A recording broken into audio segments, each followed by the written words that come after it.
Hello and welcome to this week's edition of Inside the Americas. Coming up, Cuba faces an unprecedented exodus. More than 2% of the island's population has left for the United States over the past year, a stark sign of lost hope among Cubans for the future of their country.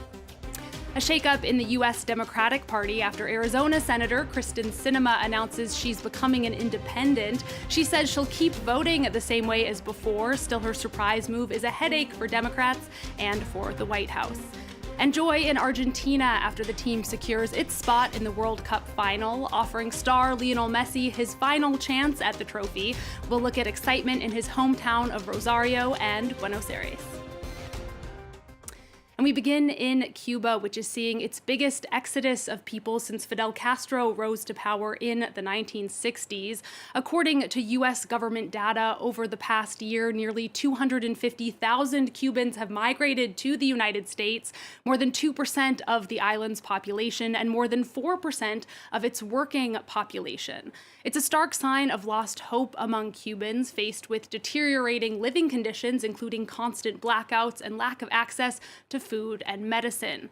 Well, for some insight into the situation, I'm joined by Professor Ted Hanken, an associate professor of sociology and Latin American studies at Baruch College, part of New York City University. Thank you so much for joining us here on France 24. Could you perhaps just start by painting us a picture of what life is like in Cuba right now and your sense of why people are leaving? Yes, I think we would start with two words, muy difícil, very difficult. Cuba has always had chronic economic problems due to its centralized command economy, state socialism. However, this has become very acute in recent years for a number of reasons, and that has led to scarcities of medicine, especially during COVID, and of basic foodstuffs.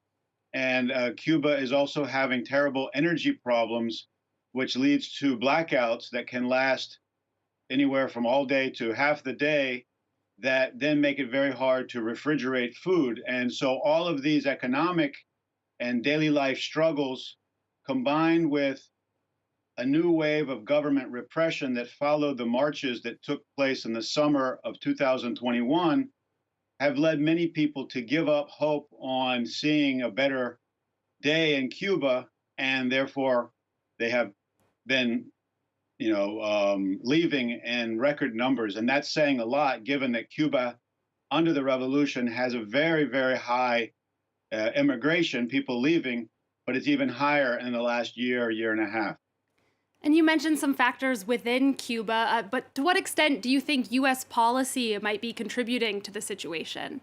The U.S. policy is aimed at the Cuban government to restrict empowering the government or allowing the government to repress the people.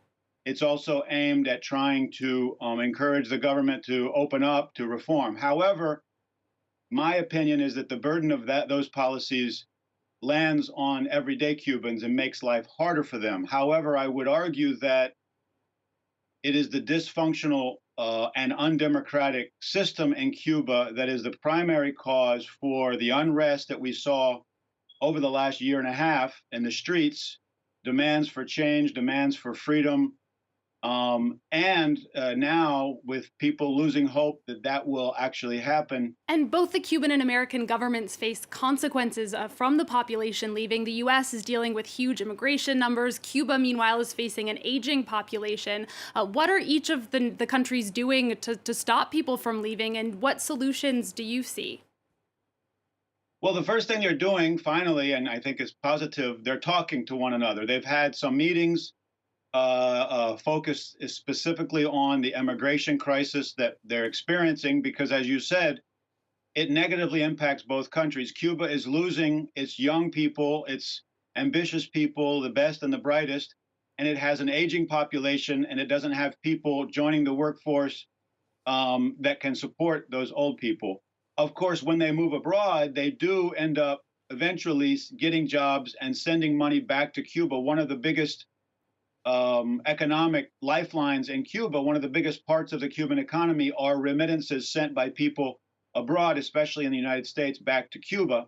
And under Trump, that was restricted, and that was one problem with U.S. policy. So they have reversed that policy. They have allowed greater travel, and they're meeting to try to zero in on some of the specific issues that governments can control that lead to outmigration and a crisis at the U.S. border of not just Mexicans or Guatemalans or Central Americans, but of course of Cubans. Professor Hanken, thank you so much for joining us here on France 24. That was Ted Hanken, an associate professor of sociology and Latin American studies at Baruch College, part of New York City University. To the U.S. next, where there's been a shakeup in the Democratic Party. After winning a 51-49 seat majority in the Senate, one of those senators, Kyrsten Sinema, announced she is leaving the party to become an independent. The Arizona senator says she will not caucus with the Republicans and that she plans to vote the same way she's been voting over the past 4 years. Still, her surprise move is a headache for Democrats and the White House. Catherine Viette has more. No sooner did the Democrats seal their win this month with a 51-49 Senate majority than Kyrsten Sinema announced she was leaving the party to become an independent. You know, when I ran for Senate in 2018, I promised Arizonans that I'd be an independent voice for our state. That's exactly what I've done over these last 4 years. We have a lot on our plate right now in the United States Senate, and I'm going to keep doing that work. Since arriving in Washington 4 years ago as the new Democratic senator for Arizona, Sinema has done things her own way. Considered a centrist, Sinema's been a key swing vote in the Senate since Joe Biden was elected president in 2020. But for the last 2 years, she's also been a polarizing figure for the Democrats, refusing to support party efforts to raise taxes on businesses and individuals and opposing changes to the filibuster, a Senate rule that essentially requires 60 votes to pass most legislation. These moves have made Sinema deeply unpopular with the Democratic Party in her home state. Critics accused her of putting her own priorities ahead of the party's. With Biden's second-term agenda under fire from Republicans set to take control of the House of Representatives, the White House knows it needs to keep Sinema on side. The way we see it and understand it, it does not change the new Democratic majority control of the Senate. And we have every reason to expect that we will continue to work with her successfully. Because she has voted with the president 93% of the time, because she has worked with us on key priorities of this administration.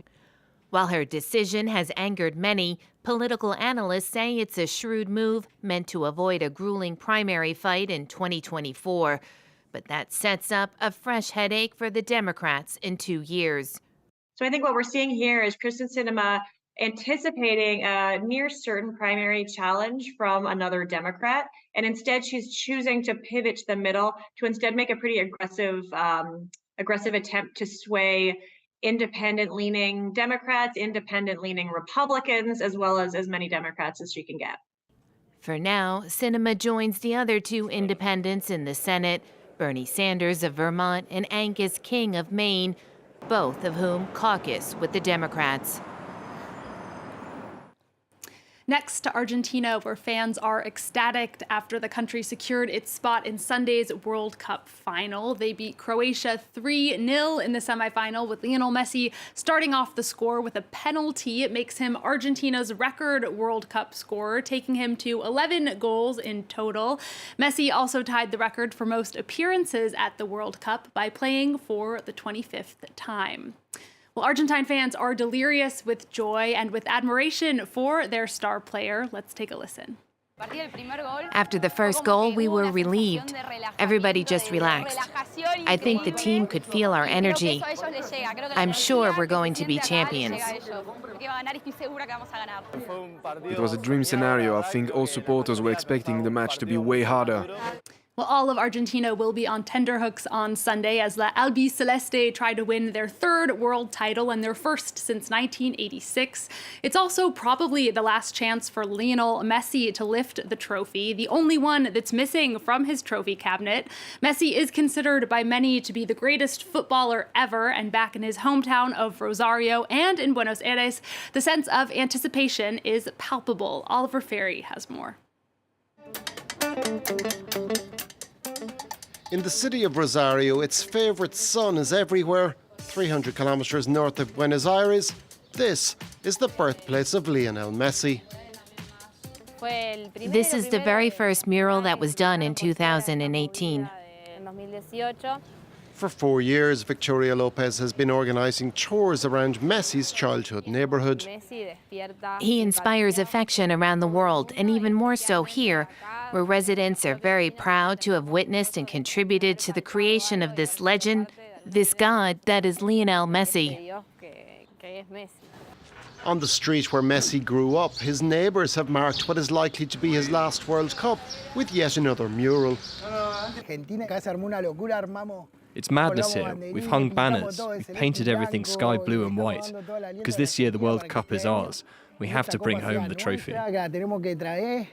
Messi has taken home 7 Ballon d'Ors, 4 Champions Leagues, 11 league titles in Spain and France, but the World Cup has eluded him. For people in Buenos Aires, this, Messi's 5th tournament, will be his year.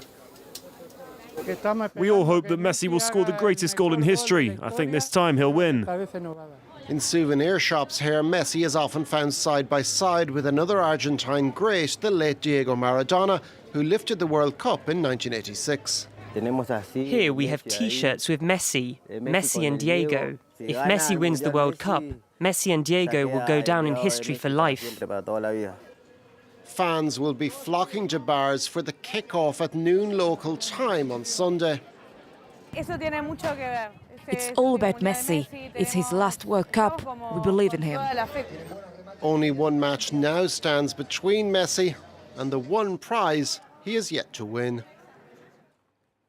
And we end in Brazil, where President-elect Luiz Inácio Lula da Silva broke down in tears at a ceremony ratifying his election win. It's our image of the week. It cemented the veteran leftist comeback for a 3rd presidential term. The 77-year-old ex-metal worker was overcome with emotion as he praised the boldness of the Brazilian people. Lula is set to be inaugurated on January 1st after he defeated far-right incumbent Jair Bolsonaro.